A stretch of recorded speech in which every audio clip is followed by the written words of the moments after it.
Dios les bendiga, amados hermanos. Hoy estamos listos para nuevamente estudiar la palabra de Dios. En este tiempo vamos a estudiar uno de los muebles del tabernáculo que aún no hemos hablado, y es la mesa de la proposición. Como ustedes saben, el tabernáculo se dividía de 3 partes, y la parte del lugar santo, el lugar donde diariamente los sacerdotes servían o ministraban, contenía el candelabro, el altar del incienso y la mesa de los panes de la proposición. Ya hemos hablado de lo que significa el candelabro, ya también hablamos de lo que significa el altar del incienso, pero hoy vamos a hablar acerca de la mesa de los panes de la proposición. Eran los únicos 3 mobiliarios que estaban en el lugar santo. Ahora, si leemos la Biblia, en Hebreos capítulo 9, versículo 6, la Biblia dice: y cuando estas cosas fueron así ordenadas, los sacerdotes siempre entraban en la primera parte del tabernáculo para hacer los oficios del servicio a Dios. Pero en la segunda parte, solo el sumo sacerdote una vez al año, no sin sangre, la cual ofrecía por sí mismo y por los pecados de ignorancia del pueblo. Notamos en esta lectura que el lugar donde el sacerdote ministraba, y lo dice claramente, era la primera parte. Cuando dice primera parte, se refiere al lugar santo.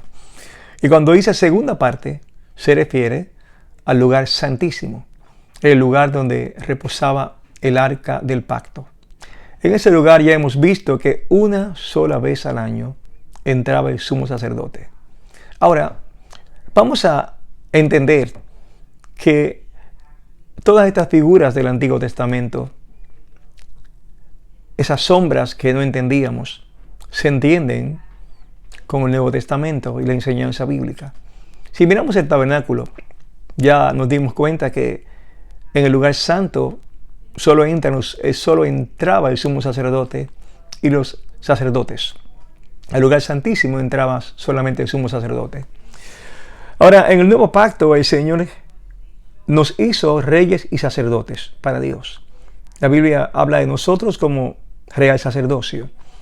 Entonces hemos aprendido que todos somos sacerdotes, pero además de eso, cuando Jesús murió, el velo del templo se rasgó. ¿Qué velo se refería? Ese velo del templo se refiere al velo que ocultaba de la vista el lugar santísimo del lugar santo. Habían 2 velos. El primer velo era para entrar al lugar santo, el segundo velo para entrar al lugar santísimo. Ese era un lugar solo de sacerdotes. Nosotros ahora, como creyentes lavados por la sangre de Cristo, estamos en el lugar santo. ¿Por qué? Porque ya la parte externa, antes de entrar al lugar santo, el lugar donde se hacían los sacrificios, donde se ofrecían los corderos, los becerros, ya no existe. Todo ese lugar de ofrenda y de holocausto, Jesús, a morir en la cruz, lo anuló. Ya nuestros pecados no son perdonados por la sangre de machos cabríos o por la sangre de algún cordero. Nuestros pecados y nuestra reconciliación perfecta, nuestra expiación perfecta, ha sido por la muerte de Jesús. Así que ya Jesús, habiéndote salvado, ya Jesús, habiendo dado su vida por nosotros, no hay necesidad de ese lugar de holocaustos.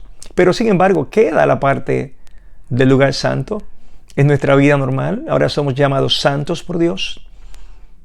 Hemos sido santificados. Así que nuestra relación espiritual es la relación de aquellos que están dentro del sacerdocio del cristiano, del creyente. Y si usamos la tipología, vivimos en el lugar santo, cercanos a Dios. Somos luces, tenemos aceite, el Espíritu Santo, oramos y perfumamos el trono de Dios con el incienso de nuestras oraciones. Y ahora vamos a hablar de la mesa de la proposición, lo que significó para el pueblo de Israel, lo que significa para nosotros. El lugar santísimo para nosotros es el cielo. El lugar santísimo para los judíos, para los israelitas, era el lugar donde estaba el arca del pacto. Para nosotros, el lugar santísimo y la realidad bíblica es el mismo cielo, donde reina Dios. A ese lugar santísimo, donde reina Dios, el cielo, solo entraremos cuando pasemos por el velo de la muerte, cuando Dios nos llama a su presencia. Cuando partamos de este mundo, el velo de la muerte nos va a llevar al trono de gracia, o sea, al arca del pacto en el mismo cielo. Pues ya sabemos que tú y yo vivimos en un lugar de santidad. Vivimos en una relación diferente, en una relación que está definida por las Escrituras.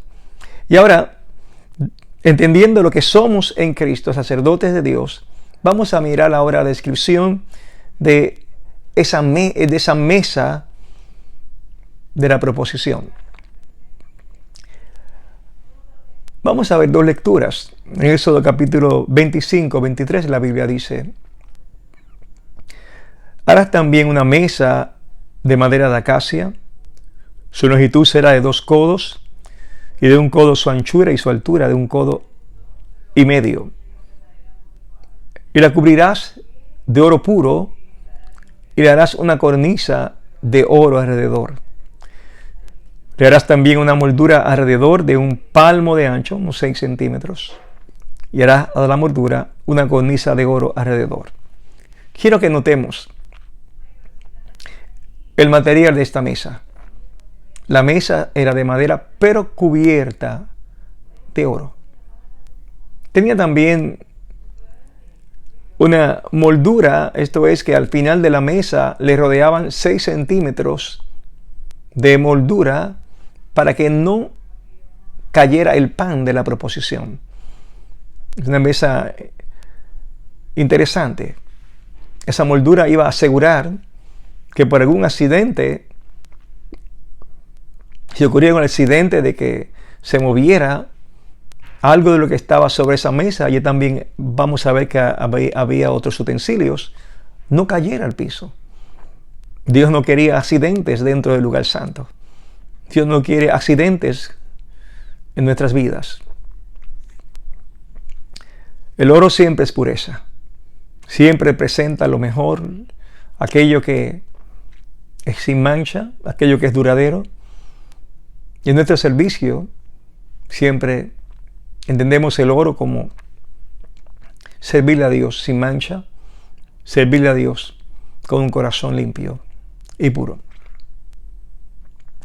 Sigo leyendo las Escrituras. Y le harás 4 anillos de oro, los cuales pondrás a las 4 esquinas que corresponden a sus 4 patas. Los anillos estarán junto a la moldura para los lugares de las varas para llevar la mesa.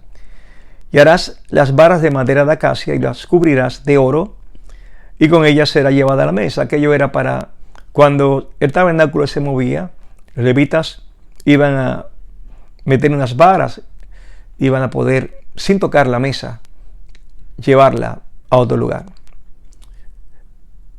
Ahora el verso 29 va a hablar de los utensilios. Dice el verso 29 de Éxodo 25. Harás también sus platos, y sus cucharas, y sus cubiertas, y sus tazones, con que se libará de oro fino, los harás. Cuando se habla de libar, significa ofrendas líquidas. Así es que tenemos que la mesa de oro tenía sus utensilios. Noten, parecen utensilios de una mesa común en una casa. En las mesas hay platos para comer. En las mesas hay cucharas para servir. Y hay tazones y cubiertos para echar cosas que son líquidas. Los platos para lo sólido. El pan, por ejemplo. Los tazones para el líquido, aceite, vino. Había ofrenda de aceites. Así es que notamos que parece una mesa común.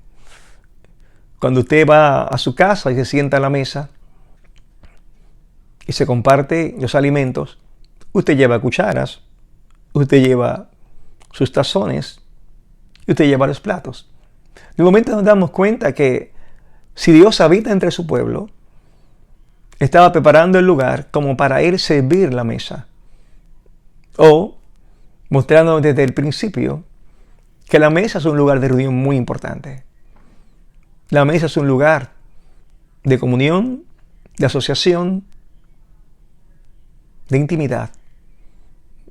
Luego veremos en la Biblia, en el Nuevo Testamento, que ocurrieron cosas muy hermosas en una mesa. Y dice el verso 30, y pondrás sobre la mesa el pan de la proposición delante de mí continuamente. Así que aquí tenemos el pan de la proposición. Y ese pan iba a ser puesto iba a estar puesto, dice aquí, continuamente. En realidad se colocaba una vez a la semana y duraba 7 días. ¿Por qué se llamaba el pan de la proposición? De hecho, otros textos dicen el pan de la presencia.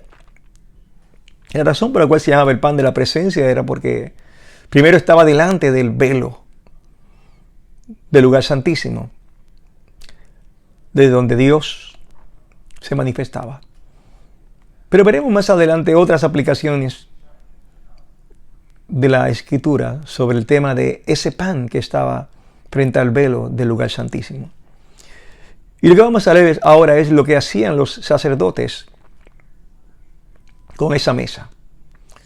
Levítico 24, 5 dice, y tomarás flor de harina y cocerás de ella 12 tortas.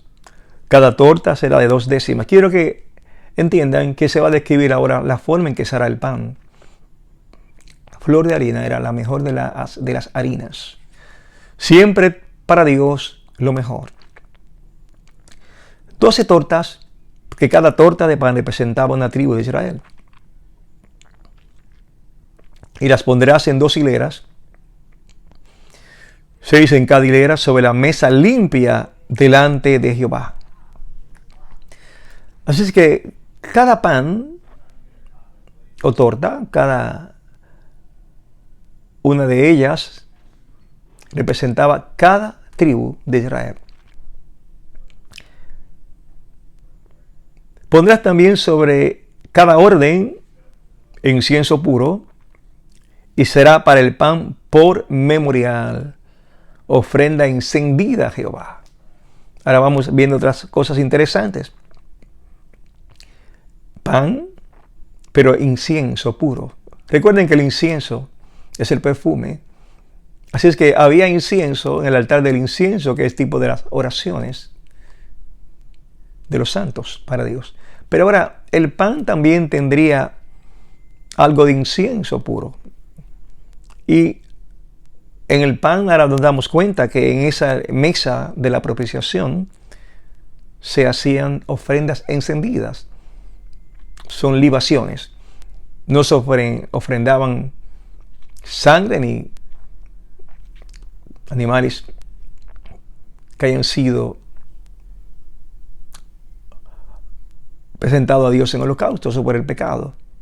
Eran ofrendas de vino de aceite. Dice las Escrituras, cada día de sábado lo pondrá continuamente en orden delante de Jehová, de parte de los hijos de Israel, por pacto sempiterno. Ahora bien, luego dice el verso 9, y será de Aarón y de sus hijos, los cuales lo comerán en el lugar santo, porque es cosa muy santa para él, de las ofrendas encendidas a Jehová, por estatuto perpetuo. Noten que esto fue una orden para que se hiciera siempre. Ahora nos damos cuenta, el pan se colocaba y el día de reposo, cuando se iban a cambiar el pan, los sacerdotes comían el pan allí dentro. Esto es, ese pan no se podía desechar. Ese pan no se podía regalar. Ese pan no se podía dar a otra persona. Ese pan era comido por los sacerdotes allí mismo, para luego volver a poner pan nuevo. Pan que venía de parte de los hijos de Israel. Era un pan cuya harina era ofrendada por las tribus de Israel como un pacto con Dios para siempre. Y Aarón y sus hijos, esto y los sacerdotes, lo comían cada sábado allí delante del lugar santísimo, en el lugar santo. Cuando se describen a los sacerdotes y sus oficios, Levítico 21:6 dice: santos serán a su Dios y no profanarán el nombre de su Dios, porque las ofrendas encendidas para Jehová y el pan de su Dios ofrecen, por tanto serán santos. Notamos las dos partes de ese ministerio resumidas en las ofrendas encendidas, todas las ofrendas encendidas, pero además el pan de su Dios. La mesa de los panes de la proposición y el pan de Dios. Ahora vamos a hablar de todas esas implicaciones de significado espiritual, tanto para el pueblo de Dios, Israel, como para la iglesia, para ti y para mí. Miremos otra vez varias cosas. Ese pan sugiere la relación de Dios con su pueblo. Dios siempre ha querido intimar con su pueblo. Quiso acercarse a Israel. La nación fue rebelde, pero ahora entendemos que Dios siempre quiere acercarse a nosotros. Y la figura que usa es la figura simple de la persona que te recibe en la casa. La persona que es el buen anfitrión. ¿Qué hacía el buen anfitrión? El buen anfitrión preparaba mesa. El buen anfitrión ungía la cabeza del que llegaba. El buen anfitrión llenaba tu copa con vino.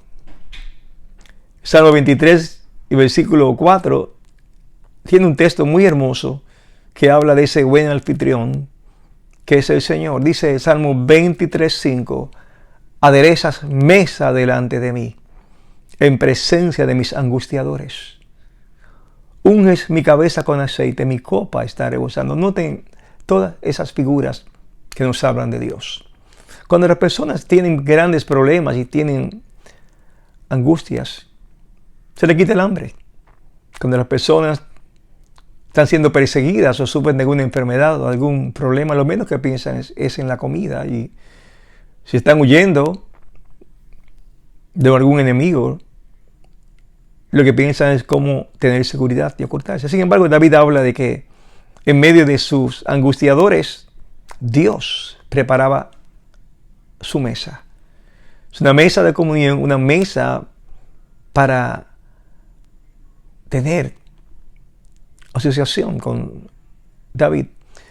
Y aquí vemos los ejemplos. Dios unge su cabeza.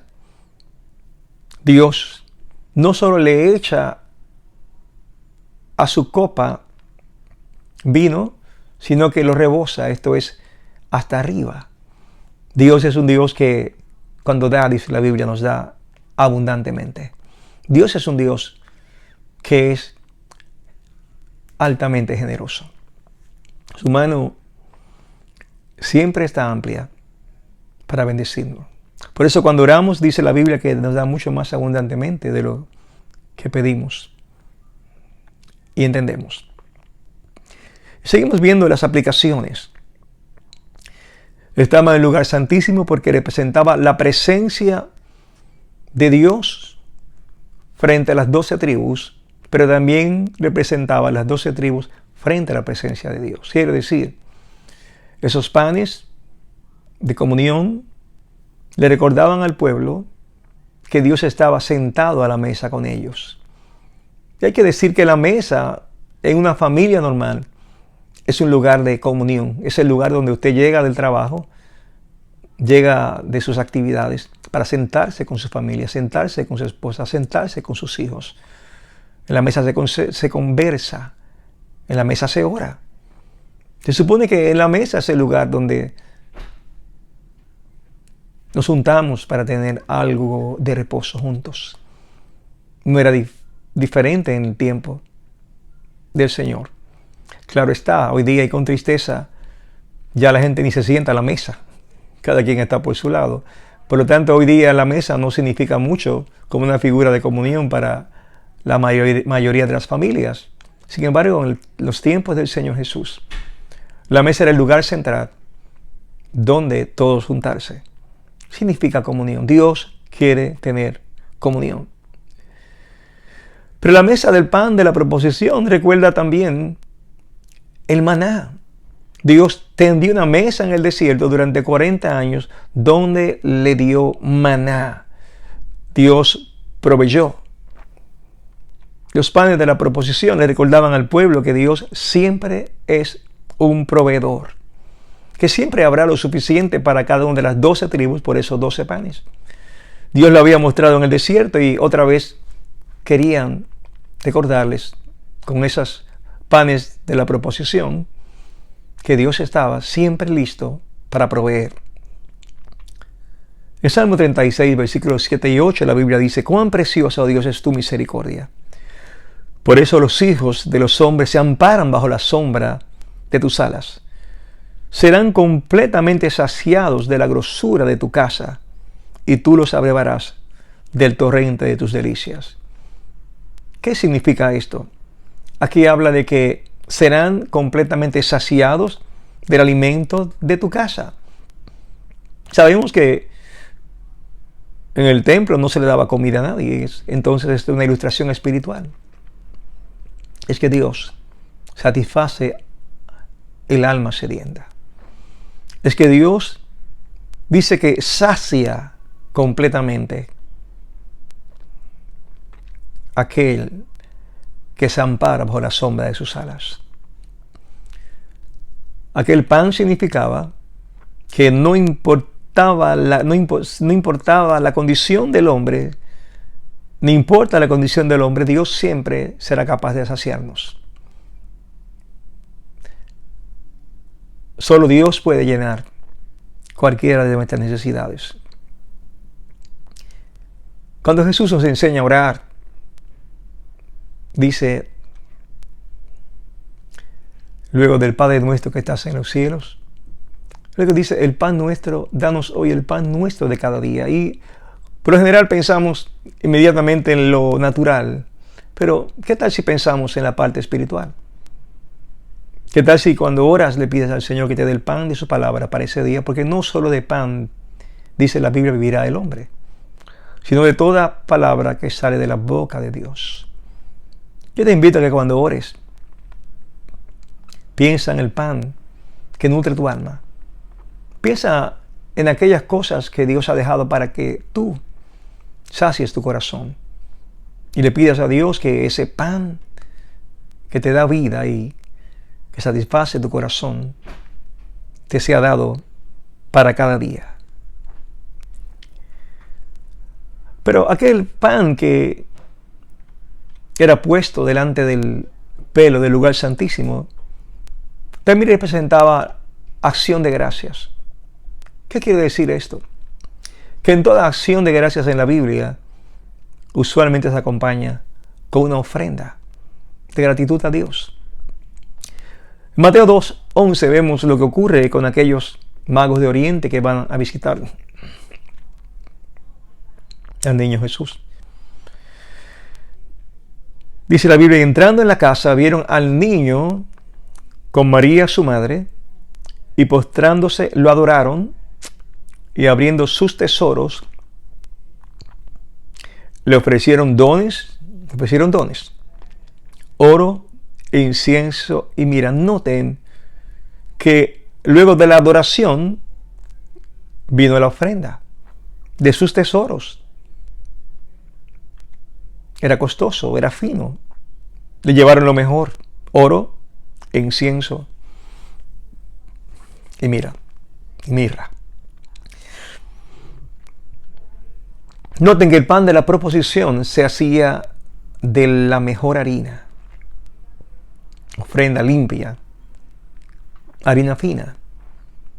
Cuando estamos agradecidos de Dios. Y le ofrendamos gratitud. Lo hacemos con los labios, pero también lo hacemos de nuestros tesoros, de las cosas que Dios nos ha otorgado, de las cosas que Dios nos provee. También ofrendamos en la casa del Señor. La mesa de la proposición tiene una contrapartida en el Nuevo Testamento muy importante. En Lucas 22:14 la Biblia dice: llegada la hora se sentó a la mesa y con él los 12 apóstoles. Estamos hablando de la última cena del Señor. Fue en la mesa, se sentó a la mesa. Y les dijo: con cuánto anhelo he deseado comer con vosotros esta Pascua antes que padezca. Porque os digo que no comeré más de ella hasta que se cumpla en el reino de Dios. Y tomando la copa, dio gracias y dijo: tomad esto y repartidlo entre vosotros. Porque os digo que no beberé del fruto de la vid hasta que el reino de Dios venga. Y tomando el pan, dio gracias y lo partió. Y les dijo diciendo: esto es mi cuerpo, que por vosotros es dado. Haced esto en memoria de mí. Esta es la mesa de nosotros. La mesa del pueblo de Israel, los hebreos, que significa la presencia de un Dios proveedor,